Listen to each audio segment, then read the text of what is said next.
Good morning, everyone. It is Thursday, June 13th. And you're probably saying to yourself, Andrew, aren't you supposed to be on vacation this week? And the answer is yes. So we're going to do the home setup today. Because we do have a decent chance of seeing severe weather this afternoon. So just wanted to hop in, let folks know what we're expecting to happen as we go into this afternoon and this evening. All threats on the table today, including especially some wind. I think wind is going to be our biggest threat as we go into this afternoon. Let me know in the comment section if you can hear me, if the audio is good.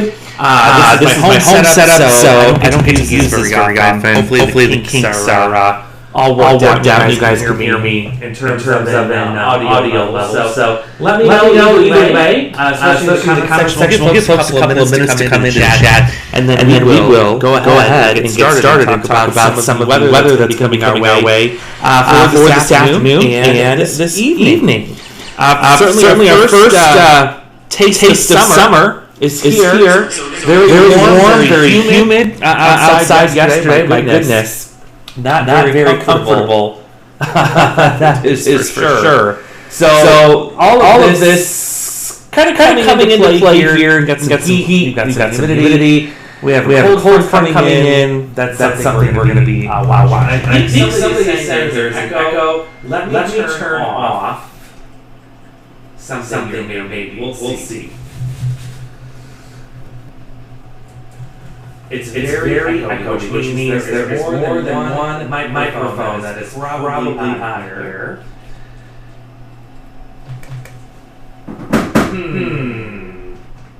How about now? Is it echoey now?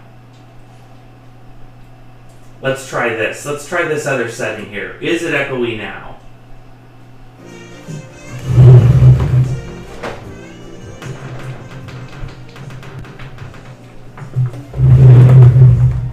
Okay, now we're good. Yeah, that's what happens when you get too many microphones kind of dueling at the same time, so. Okay, everybody's saying it's better. Okay, very good. All right, so it is 9 o'clock. We will go ahead and we'll get started with some of the discussion here for this morning. Again, hopefully the audio is okay. I know it gets to be a little iffy with the home setup here. So thanks everyone for letting me know that the audio is good. We'll go ahead and we'll get started. We'll start talking about what's going to be coming our way for today. Again, as I said earlier, it's going to be another hot, kind of humid day. The humidity really going to be more noticeable today. That is for sure compared to what we had yesterday. So that's one of the few ingredients we're going to be watching as we go throughout the afternoon. That and a cold front coming in, that's what's going to be driving our threat for severe weather today. So just kind of on the map already this morning, showing you what's going on. There you see where the actual cold front itself is. It is still very much to the north and west of us. And it's got some time to get here. In fact, this has slowed down just a little bit more compared to what it looked like when I was with you guys on Tuesday. So that's why the threat has actually gone up just a little bit. Timing of the front, of course, is very crucial in terms of when we're going to be getting severe weather. So the fact that it is slowed down means we have a little bit more time to build up more storm energy. In fact, temperatures right now are already in the 80s. I'm looking over at my weather station there. Here in Geneseo, we're already sitting at 82 degrees, and I'm willing to bet that there's a lot of other places too that are quickly starting to heat up as we take a look at the temperature map to just kind of get a sense of what we're dealing with in terms of the storm ingredients right now. And there you see, yeah, there's a lot of 80s. We've already cracked the 80-degree mark there in the Quad Cities. We've already done it here in Geneseo, and in fact, a lot of our hometowns have, unless you're way to the north or way to the south, but I think momentarily you are going to be seeing that warmth arrive. We also have a lot of moisture too. You know, all it takes is a dew point of 55 or greater to start getting some of those ingredients to come together for severe storms, and we've already got that. The dew point, or that measure of moisture, is already well into the 60s. And I do expect this number to get fairly close to 70 as we go into this afternoon. Another ingredient you need to get some severe storms to start rocking and rolling. So here's your severe storm zones for today. This is for a good chunk of the Quad Cities is in that 3 out of 5 risk, and you can see it there. I really still believe that areas tied close to Interstate 80 and to the south of that I-80 corridor are in that prime spot to see the more significant severe weather today, especially on the wind front. The hail threat is definitely there as well, but there's a lot of question given how warm the atmosphere is expected to be today. How large can those hailstones get? And as I'll show you here, the Storm Prediction Center does believe there's the potential, especially in this darker zone right here, and you can see it includes, a good chunk of Interstate 80 and points to the south. Those are the areas that could really start to see some of those larger hailstones. Now, how the hail production is going to work today is where the storms initiate and explode first, that's where the greatest threat for hail is going to be. Once these storms have been ongoing for a while, the hail threat diminishes and the wind threat picks up. So if you're watching the radar this afternoon, where you see the storms pop off first, that's where the hail threat is going to be greatest in terms of the largest size hail, which initially could be 2 inches or more in diameter. But again, as the storms get going and they continue to move away from where they first developed, the hail threat will slowly wane a little bit more because we're dealing with a lot of warmth going on today. So it's the initial explosive growth. That's what gets those larger hailstones. Then that threat will begin to taper off a little bit more. But I still think it's the wind. This is threat number one today, is the wind. The tornado potential, it is a little escalated, as you can see here, especially south of Interstate 80. That's where we could see a few tornadoes. We're talking about low cloud heights today, or bases of these thunderstorm clouds are going to be pretty close to the ground. That kind of enhances the tornado threat a little bit more, especially here. However, we don't have very strong conditions present for strong, long-lived, and long-track tornadoes. That is not why we have the level 3 out of 5 risk for today. The main reason for the 3 out of 5 risk is the wind threat, which is exceptionally high, especially in this type of environment. There you see this dark blue right here represents where the greatest potential is of seeing 70-plus mile-an-hour winds. But this hatched area, or the polka dot area, kind of within this big, thick black line here, that represents where the possibility exists for 70-plus mile-an-hour winds. Again, the darker here is likely to experience 70-plus mile-per-hour winds. And then here in the black and below in the polka dot region, where you're not in the dark blue or purple, depending on how it shows up on your screen, that's where we have those 70-mile-per-hour wind gusts possible. Why is the wind threat so high today? Well, the reason is all of this heat energy that's sitting around. That typically lends itself to a big wind producer when it comes to severe thunderstorms, and I'll explain why in a second. I want to show you one of a couple of scenarios that could possibly play out here as we go into the afternoon. There's still some question in terms of where these storms are first initially going to fire off. And right now, the thinking is right along the Interstate 80 corridor, Iowa side first, and then developing into this pretty impressive line that's going to be working its way down here as we go into the afternoon this evening. So this is 5 o'clock this evening. You've kind of got that Boeing signature. We talked about that a lot, being a good indication that you're going to get some really strong winds with these storms as they come through. Looks like arrival time here in the Quad Cities. James kind of talked about this yesterday, between 4, 5, and 6 o'clock. Those are kind of your prime time hours to be watching for these storms to be coming through. So let's kind of progress this a little bit further into the evening. Getting it closer to 6 o'clock, still a very organized system that's going to be pushing through the region. And then as we go deeper into the evening, that will sink south. But there's also the potential, too, that as the actual front moves in, there's still a little bit of energy behind it, that we could fire off some new storms, especially well south of the Quad Cities as we get later this evening, near Galesburg, Burlington. I don't think those are going to be severe, but they will definitely have the potential to put down some very heavy rainfall because there's going to be a lot of moisture sitting in the air for these storms to work with. And you see that kind of takes off here later this evening before midnight, and then after midnight, most of that is going to be sinking off to the south, and we're not going to have to worry about any further storms. So here's the breakdown, the threats, the timing for today. It's 3 o'clock this afternoon until 9 o'clock this evening. It's for the entire Quad Cities region. You've got wind at a 3 out of 5, hail at a 3 out of 5, and then tornadoes roughly at about a 2 out of 5. But again, it's the wind and the hail that is going to be our main concern. Hail initially, and then all of it transitioning to a wind threat as we go into the afternoon and into the evening. So we'll see what the radar looks like and how it plays out once things get going.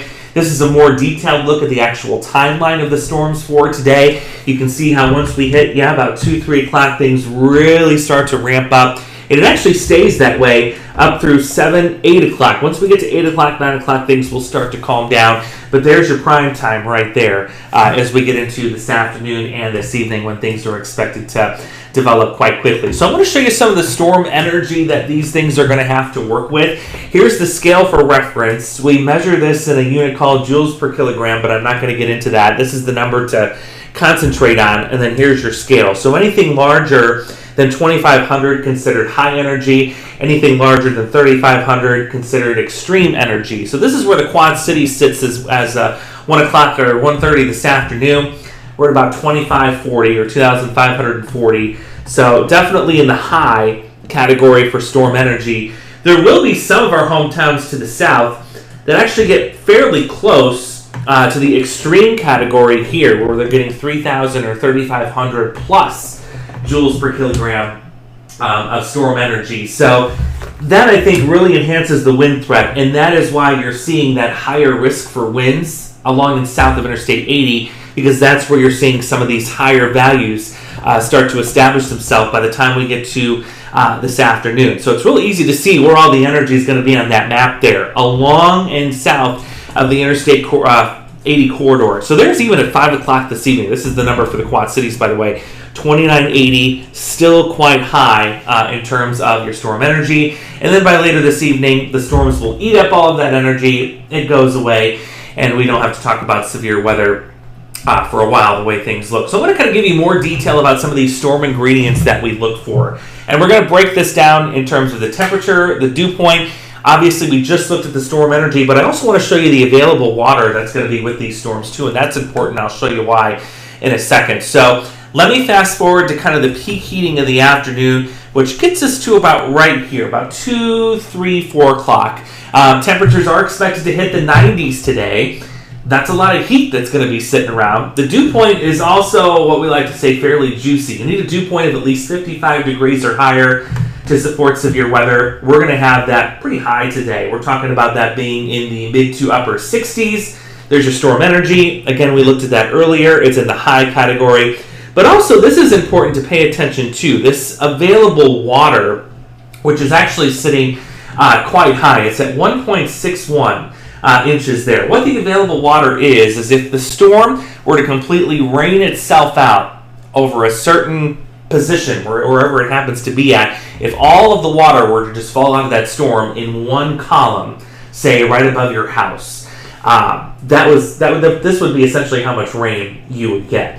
So anytime this number is really high, not only does it tell us the threat for heavy rain, but also that these storms are going to be absolutely loaded with water. And what that can do most oftentimes is it can actually enhance the strong winds as they fall out of the storm and rush to the ground. So there are some instances today, and the Storm Prediction Center and the National Weather Service has highlighted this too, where we may be looking at winds potentially topping 80 miles an hour, especially with all of this water content that these storms are going to have. So that's another thing that we look at when we're looking at severe storm forecasting. There you can see by 6, 7 o'clock, especially in the Quad Cities, things begin to quiet down. Your storm energy gets going away. There's still a lot of moisture sitting into the air, so that's why we think that heavy rainfall threat with a potentially second round of non-severe storms south of the Quad Cities may be a possibility later today.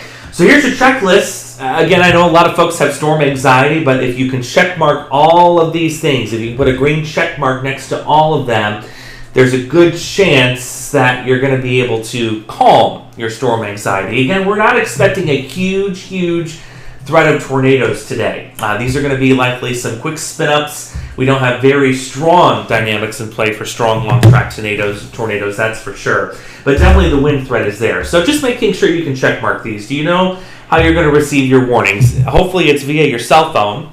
If you have the Storm Track 8 app on there, great resource. Also a weather radio, another great resource to have, especially if the power goes out. You know where you're going to shelter, basement, interior room. If we get these really strong winds of 70 to 80 miles an hour, we tend to tell you to treat those as if it were a tornado warning, because those can cause tornado-like damage. Also know how are you going to communicate with your family if you become separated, if power goes out, and then how are you going to treat injuries, and do you have that first aid kit and emergency kit ready to go? If you can check mark all of those things, you're in good shape for today, and you're prepared for whatever may come our way this afternoon. And yeah, of course, all of us are going to be tracking in on the Storm Track 8 weather team today. I'm sure we're going to be organizing a plan soon to get all of that taken care of. But we've definitely got you covered. So just again to kind of go over where I think the heat zone, if you will, is for the more significant severe weather today. I'd say definitely for those of you that are along Interstate 80 here and just to the south, that's where we've got that really good chance of seeing numerous severe thunderstorms start to develop as we go into this afternoon and into this evening. So I hope that helps. Just a little bit more of a longer explanation. I know we're kind of limited in TV time there, but here we're not limited in time, so we can dive a little bit further into the setup for today, and we will see what happens as the radar gets a little bit busier for this afternoon and into this evening. So I'm going to see if I can pull up the feed right now, see if we can answer any questions for folks that are currently in the live stream right now. And I don't have too many, it looks like. So it looks like folks are pretty much prepared and ready to go, which is good. We always like to see that. But yeah, it definitely looks like things could get a little rocking and rolling here. Amy had a question wondering about a birthday cookout in Galesburg around 5-ish. Yes, that is definitely kind of the prime time, if you will, for these things to be pushing through. So 5 looks like a pretty potent time for Galesburg. Saul is wondering about Clinton. I think Clinton is just a little bit earlier. It's around the 3-4 o'clock time frame because these things will be developing, that is, from north to south. So they begin in northeast Iowa and then quickly expand to the south and to the east. So earlier timing for Clinton, we're thinking definitely 3 or 4. Michelle's asking about Rock Falls. I think so. I think it's a really good chance that Rock Falls is going to be seeing some storms today. And that timing favors 4 to 5 o'clock as we go into this afternoon. Thanks, Allison, for the shout out on the echo. Yeah, that's what happens when I got like 3 different microphones that are dueling. I've got the webcam microphone dueling for the laptop microphone, which is dueling for this other microphone that's sitting over here. Man, I thought I had all those muted, but apparently that's not the case. Susie saying you had some heavy downpours early this morning. I actually got an alert on my Storm Track 8 app that there was lightning near my house and also heavy rainfall. I slept right through it. I was out like a log. David, we'll see what happens. They're going to put together a plan, and we'll see who's all going to be coming in today. James for sure is in today. We've also got our intern, Allison Mills. She is in today as well. Kind of excited for her to learn and see some of the severe weather coverage that we get to do. So this will be her first time to experience that. Tyler, we think for Davenport, definitely between 4 and 5, the way things look right now. That looks to be a pretty good bet for the timing there. Michelle, it was just refrigerated. I didn't want to make them work too hard to get the watermelon yesterday. Good question. Tony's wondering about Dixon. I still think after 4 or 5 o'clock for Dixon, especially on the wind side. That is for sure. Martha says it's almost 80 degrees in Fulton right now. Yeah, we've got you beat by a couple of degrees here in Geneseo. You're welcome, Mary Ann.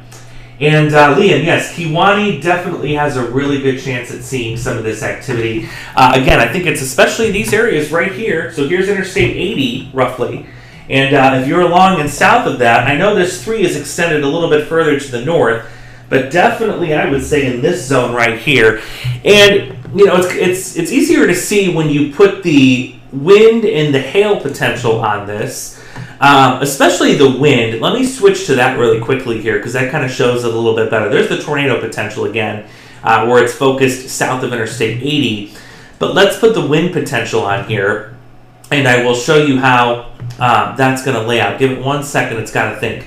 There we go. So there's where I think, you know, the best potential is to get these really, really strong winds. It's that dark blue right here. And again, this is a possibility with these polka dots. But when you get into the dark blue, that's where it's more likely that you're going to start to see some of those really, really strong winds as we go into this afternoon and this evening. So that's kind of been my rule of thumb. A lot of the data I've looked at this morning really kind of highlighting this zone right here for the bulk of the really, really intense wind activity. And then initially the hail threat, I think, is just a little bit further north, transitioning to this damaging wind threat as the storms kind of get going. So that's my thinking right now. Again, we'll see how the radar evolves as we go into this afternoon. Once we see where the storms are going to take off, then we'll know where the hail threat's going to be transitioning to the damaging wind threat. But if you're along and south of Interstate 80, absolutely preparing for some very strong winds as we go into this afternoon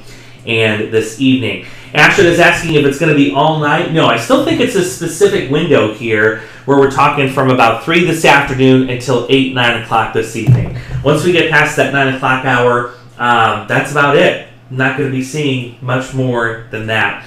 Christine is asking about the LaSalle, Peru area. I think it's later threat for you, that farther to the south. I think that's after a 5, 6 o'clock time frame for you. But notice, yes, you're in that darker blue, meaning you have that higher risk for getting some of those really strong wind gusts as we go into this afternoon and this evening. And my good friend Chris is saying, working from home on vacation? Yes, this week it's a staycation. Though I am going away this weekend. So figured, why not? Let's cover a little severe weather in the home office this morning, and we'll see what's up. Again, I know we're putting a plan together for what's going to happen this afternoon, but rest assured, we've got you covered, both on air, online, and everywhere else in between, as these storms are going to be pulling through later this afternoon and this evening. So if you haven't already, grab that Storm Track 8 app, get it on your phone, get it ready to go. All the alerts will be pushed through that. And of course, you can watch us on air and online all throughout the day. Meteorologist Morgan Strackline coming back up on air here at 11 o'clock this morning. Of course, she's going to be digesting the latest. We're going to get another update from the Storm Prediction Center, by the way, at 11:30. So make sure and tune in to Morgan, because likely during her second weather hit, which is usually about 11:30, you may see that new update, and we'll see if anything changes. If not, then for sure before the end of the newscast, we should be able to see that before the noon hours. So again, Morgan's coming back up at 11. Make sure and tune in. I know that I will be here from home, and we'll see what happens this afternoon and this evening. So just be on guard. 3 to 9 o'clock today. Big time wind is our threat today, and some hail initially. Can't rule out an isolated tornado, but wind will be the main concern as we go throughout the day. So you folks stay safe. Enjoy the rest of your Thursday, and we'll possibly see you later today. Take care.